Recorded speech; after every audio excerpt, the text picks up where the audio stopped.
has to be said, Andy, if no one else is saying it, that Canadian tennis looks to be in pretty good shape right now. Tell me about it. Wow. Felix, Shapo, Bianca. What a tournament they're having so far at Indian Wells. Yeah, Milos. Milos. Yeah. Wow, yeah, can't even Forget forget. about Milos because the focus tends to be on the younger ones, but man, he's doing great too. Yeah, third round. Yep. Wow. He also, just before the tournament started, there was a Rafa and Friends tiebreak 10s, Andy, which has got a great ring to it, doesn't it? Does. Tiebreak 10s with Rafa and Friends. Basically, you've got 8 players playing in a super tiebreak challenge, knockout draw, and Milos went through the draw, beat Cilic, Wawrinka, and someone else. Monfils. Yeah. 3 pretty good names. Took home a cool 150,000. What a lineup, right? Not bad. And they raised a bunch of money for charity. I think they raised over $500,000. You had Raonic, Nadal, Thiem, Goffin, Cilic, Wawrinka, Monfils, and the only one outside of that was Fritz. Yeah. But you got to have a local in there. Oh, you got to put an American in there somewhere, don't you? But yeah, 150,000 for 3 super tiebreaks. That's not bad. Not bad at all. So, I mean, let's just look at Felix for a second. I mean, I know we didn't talk about this on the podcast because the draw wasn't out yet, but I knew Felix was going to beat Tsitsipas.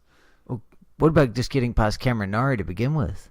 Amazing. You know, smash Cameron Norrie and then beat Tsitsipas. Playing very imposing tennis. And let me tell you how I knew that. Felix, before this match, was 3-0 against Tsitsipas. Yeah? In juniors? In juniors. Wow. Yeah. So he has his number. And he's played him a few times, big events, played him in like a Canadian ITF, played him in at Eddie Herr, played him, I think, in the semi-finals of Junior Wimbledon or US Open. I forget which one. Beat him all 3 times. Ooh. And then no surprise, goes out there in Indian Wells. And smashes him. Absolutely destroyed, you know, a player we're saying is top 10. Well, he is top 10. You know. And talent. To me, just watching, I don't think I watched it live, I watched the highlights, but he was very imposing. Early in his career, I talked about how his backhand seemed to be a weakness, Felix. Not anymore. No. Not anymore. And the acceleration through his shots is incredible, it is. right? Like, it is. I mean... And that's that clay court training, probably. Well, you know, we were talking about why has he been playing on the clay courts for the past 3 or 4 weeks. Mm-hmm. And we've been saying it's to develop a bit more play and...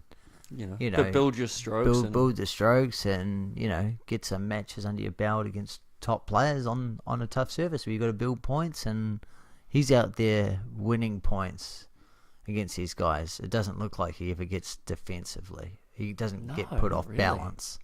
He very rarely hits like a slice backhand because he's usually the aggressor. That's right, and he's there to the ball in time, and that hand speed is something wicked on the forehand, isn't it? Absolutely. He's currently 100. He's currently 55 in the world, and just looking ahead, I mean, he's gonna move up a little bit regardless. If he wins another match, he's gonna be top 50. Yeah, I've got him going all the way through to the semis now. What? Yeah, I don't see anyone near in that half the draw that can. Let's just break this down for a second, Andy. So let's see where you've got. Okay, so you've got him beating Nishioka. Yeah, he's favourite there. That's fair. And then he's going to have a rematch probably against Laszlo Djere, I imagine. Yeah, and on a hard court, I think that's a different story. Fair enough. I guess it'll be, but that'll get him through the quarters. And then he'll have to beat either Raonic or Zverev to get through to the semis. Yeah, and if Zverev makes it that far, right? So you got to beat him. So I think he might have Raunic's number and make a semi. I think that draw's open. Yeah, no, it is. And you know, we'll just see how far it goes. But you know, he could pick up 360 points and be a seed for the rest of the slams, which should be something incredible. Man, you know, we were talking beginning of the year, cracking top 50. I mean, he's already there after this week. Imagine having it would be 3 Canadians with Raonic, but 2 Canadians under 20 seeded at slams, and then plus Raonic. Crazy. Man. Because then you're going to get better draws. You know, you're not going to strike weird players first round, except for maybe Kyrgios if he's still outside the top 32. You know, in bigger picture, Canada will be able to, hopefully get even more funding because of these top players, and build the game even more. Yep. 3 top players inside the top 50 is incredible for a country, but let alone 2 under 20. Absolutely. And I mean, casual observers may not know this, but basically how Canada gets its funding for these guys and for, grassroots programs and, distribution to all the centres is through the Rogers Cup, almost exclusively. That's where they get all their money. So, but hopefully with, we keep producing these players, maybe we'll get another 500 or another 250 or something, and then you keep increasing the amount of money that we can put into these players. Well, even, guaranteeing that your home players going to be seated in these events means that you can, probably get more sponsorship money for the tournament because of guaranteeing local players being there. Yeah, right? Absolutely. It's great. And I just thought of that right now, but man, it'd be good to have another 250 like somewhere. Well, exactly. That'd be great. Oh man, I know there's a challenger happening this week in Canada. Yeah. So I mean, they're doing well. Yeah. How about Chapo? Chapo beat Steve Johnson last night, 6-3, 6-4, and he played pretty well, I thought. Well, handled him. Well, I thought that would be a tougher match than it was, but Chapo handled him pretty easy. Yeah. And after getting a bye first round, he's into the third round. Yep. He's got a tough one next, Marin Cilic. Do you see Chapo being able to get that win? I don't know. Cilic's been a bit down since Aussie Open, hasn't he? I think he's been winning many matches. And but no, I think Cilic will have his number pretty easy. You'd think so. I mean, it'll be like a 4-6, I imagine. That seems to be what Cilic, what Chapo loses by. Yeah, as we've talked about before, especially against players who are a little bit better than him. So we'll see what happens, but hopefully he can get through that one. Yeah. In terms of other sort of surprising results so far. Well, hang on, one more Canadian. Do we talk about Bianca? Yeah, go for it. Yeah, what a hell of a week she's had. She had a tough first round match against of a year. Yeah, 21-3 for the year. Oh, what a record! We're it's only up there with one of the best records. We're only into March. Oh, easily. But she's also played, I think, probably some of the most tournaments out of anyone. But 3 losses. So even percentage-wise, I think that'll be one of the best. What a player! Yeah. She had a tough first round matchup against Bagoo, but came out there 6-3 in the third and won the next two rounds straight sets pretty easy. So she's into the fourth round. Hopefully she continues her run. Yeah. Do you have any idea what her ranking is at the moment? I think she's about 60 at the moment, but she had to get in with a wild card into this tournament. Is that right? So should rock it up. Oh man, she's going to be again top 50, which for a Canadian woman, apart from Bouchard, having another one there is going to be great. Fantastic. And I don't know, I wasn't even going to mention this because it didn't surprise me. Nick Kyrgios lost to Kohlschreiber in the second round, but it was his first match because he got a bye. You think he was hungover from that trip back from Acapulco? I don't. I mean, maybe. I don't know how much he parties, but there was a video that I saw on Reddit where he was sort of walking into the tunnel after practicing at Indian Wells, and these guys throw down a ball and a pen for him to sign it, and he does so, and they go, "Nick, we're big fans. Are you going to win this tournament?" And he goes, "Nah, probably not." And it's like, yeah, well, that's kind of. That's what happens when you got the top 5 players in the world there, and and he's right. But also, is he out there to hustle and beat a player like Kohlschreiber? No, he's got to play Nadal first round or Djokovic. And looks at his draw and it's like, damn, Djokovic. But as you said, he's already got that winning record. Maybe he's just saving when he wants to play Djokovic for those. But 1,000 to me is a big event. You'd want to play him there. Absolutely. That was an upset. What else happened early? Karlovic wins the Battle of the Croatians, beating Koric. What about your boy Basilashvili? Basilashvili, he's been a little bit shaky since I touted him, so maybe stop listening to me. Do you want to pronounce the guy's name that he lost to? I do. His name, Andy, is Prajnesh Gunneswaran. Oi! Not bad. They felt good. He's come through and beaten Benoit Paire and Basilashvili. So look, good on him. He's had 2 back to wins back after qualifying, right? That's a decent effort. I think we'll toot our own horn a little bit here, Gareth. Yep. We've talked about a few young players that have been to keep your eye on, and this is a tournament where it seems like they're coming to the fray. One of the Emo brothers from Sweden, he qualified and lost to Frangelo first round in 3 sets. Majomir Kecmanovic, he's into the third round as a lucky loser. Yep. Someone talked about at the end of last year. He's got Laszlo Gier, so he, and who knows? And I think he beats Laszlo. That's tough. But the winner, and he would have to play Felix, and that's again young guns playing each other. I think it's awesome. And by the way, Kekmanovic, he was lucky because he was a lucky loser. Yeah, but he took the lucky loser spot of a seed, so he got a bye. He got a bye. So he's only won one match. And then he had Martera second round. It's like that's one of the easiest second rounds you can get. And playing Laszlo Gier, who's just recently got most of his points through the clay court season on a hard court, you've got a shot. Yeah. And this could help boost him up there into the top 100 now. Poprin had a good one first round against the player that performed in the Next Gen tournament, Joe Munar. And then it's got to be said, got smashed by Isner. Absolutely smashed. Just ridiculous. I think Isner won lost 2 points on his serve in the first set. I think he lost like 1 or 2 in the second set. Man's incredible. Yeah. Alex Bolt qualified again and won a round. Lost to Pella in 3 sets. So again, showing that he's there. And Filip Krajinovic, third round as a qualifier, beat Kukushkin and Goff in straight sets. That's impressive. We've said keep your eye on him. I think he's got a really good matchup coming up. So we'll see how that goes. Yeah, just a few matches to look forward to. Yeah, him versus your boy Medvedev. Exactly. Well, it's Krajinovic Medvedev. Yeah, that's a match. And Nadal Schwartzman play the winner of that. So I think Medvedev gets through, and I think Nadal gets through, and I think that's a blockbuster 4th round match. I think Kachanov Isner will be another blockbuster. And Federer Wawrinka coming up in the 3rd round. That's couple of old dogs in there, right? Compared to all these young players we're talking about, you got a couple of old rivals there. Federer and Wawrinka battling it out. And Djokovic looked shaky to me, so we'll see how he progresses through the draw in his first round. What do you think the semis look like? As I said, I see Felix making the semi and playing Djokovic, and in the bottom I see Fed versus Nadal, which seems a bit boring, but okay. Here's what I'll go with. I'll go with Djokovic, Zverev, Federer. Yeah. Now I got to put my money where my mouth is, don't I? Medvedev. I reckon Medvedev goes down, but we'll see. This is it, right? This could be the tournament for the young guns to come through. Could be, but. As I said, look at my semi-final matchups: Djokovic, Fed, and Nadal. Wow, not much changes there. Nah.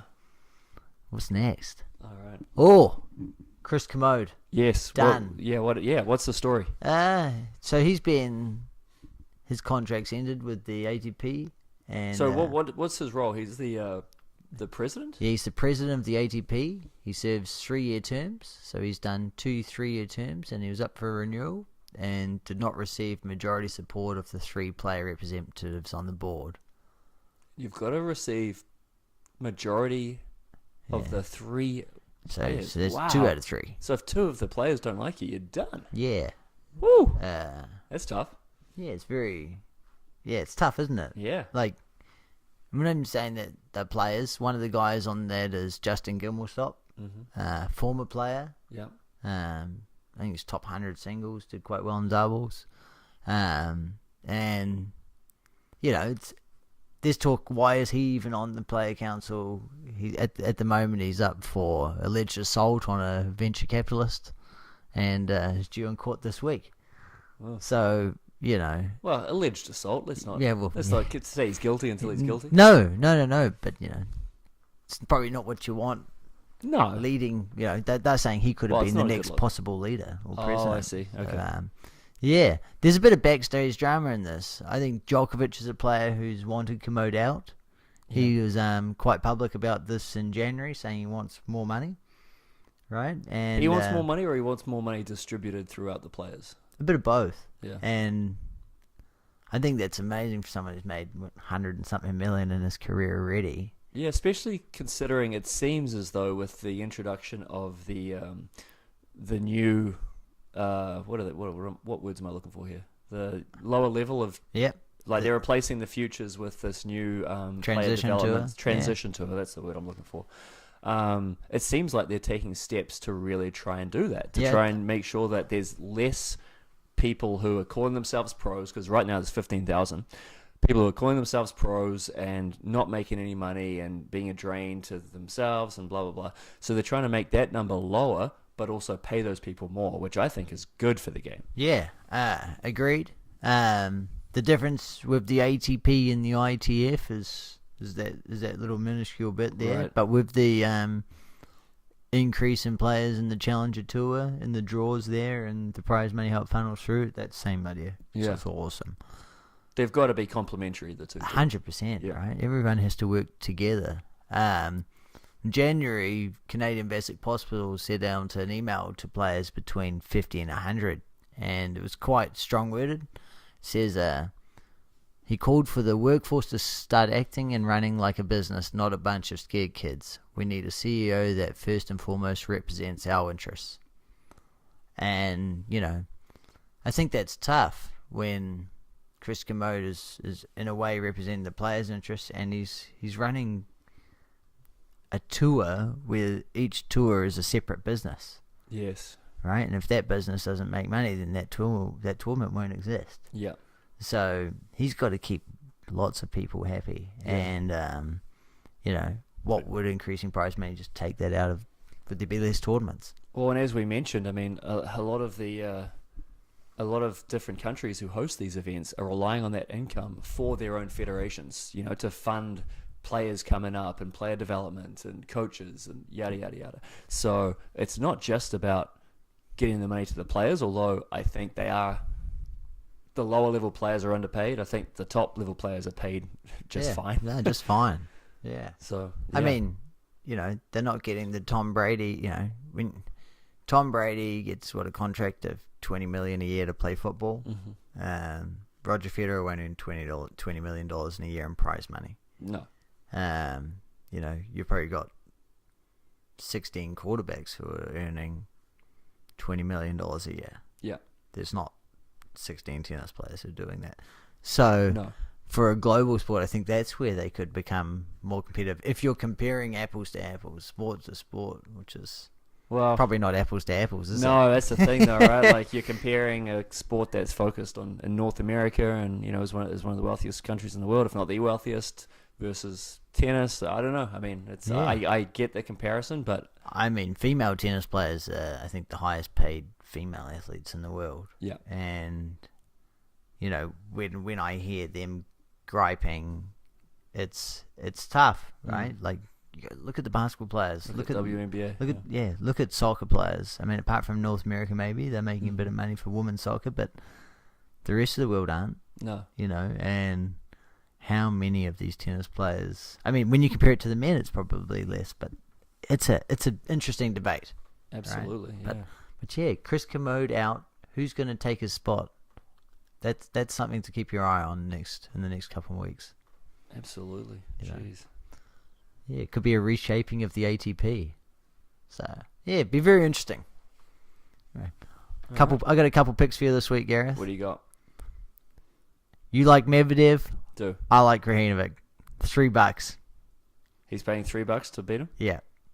Here's a reason. Yeah. I've only got 2 picks and they're both rough. Zverev, I think he had a good week last week at Acapulco. I think Struff beats him. German on German. I think they know each other's game. I think Struff could pull it out. He's paying $5. I think that's great odds. Yeah. We'll see. Apart from that, I just hope Felix keeps going through the tournament like he is. Yep. Clean up, go through, make the semis, and cause a bit of a stir. Yeah. When he first kind of broke through maybe a year or so ago, I remember, I think we're both on the same page with this, that we felt as though Felix is a top 5 player and Dennis is more of a top 30 player. And I still stand behind that. Yeah. I think this is, the last few weeks have only solidified my thoughts on that. I think, I don't know how true this is, but if Dennis was right-handed, I don't believe he'd be as high up in the rankings as he is. Would you say the same about Nadal? Yes. Interesting. I don't know. I just believe that their game is not as impressive if they are right-handed. Well, it comes off the court differently, right? Like you can put the ball up high to a right-hander, especially if they've got a one-hander and they're slicing it. You can bend the ball away from them and in different ways. And I mean, most of the players you get to practice against or play against as a right-hander are right-handed. Definitely. So when you come up against a left-hander in a tournament, you haven't seen the ball come off the court that way. So there is a little bit of I've got to adjust to this. Yeah, I think Alex Zverev, he has a very good success rate against lefties through playing with his brother. Wow. So I don't know. I'd like to check that out, but next week I'll come back to you with what his stats against lefties are. But yeah, I think it'd be quite high because of that reason. Interesting. All right. Anything else to add, Andy? No, that's it. Come on, Struth and Krahinovic. All right, guys. Find us on iTunes and Stitcher. If you want us to discuss a certain topic, please reach out on YouTube, Instagram, and Twitter. We are Two Guys Talk Tennis. That's Andy. I'm Gareth. Please subscribe, rate, and share. Thanks, everybody.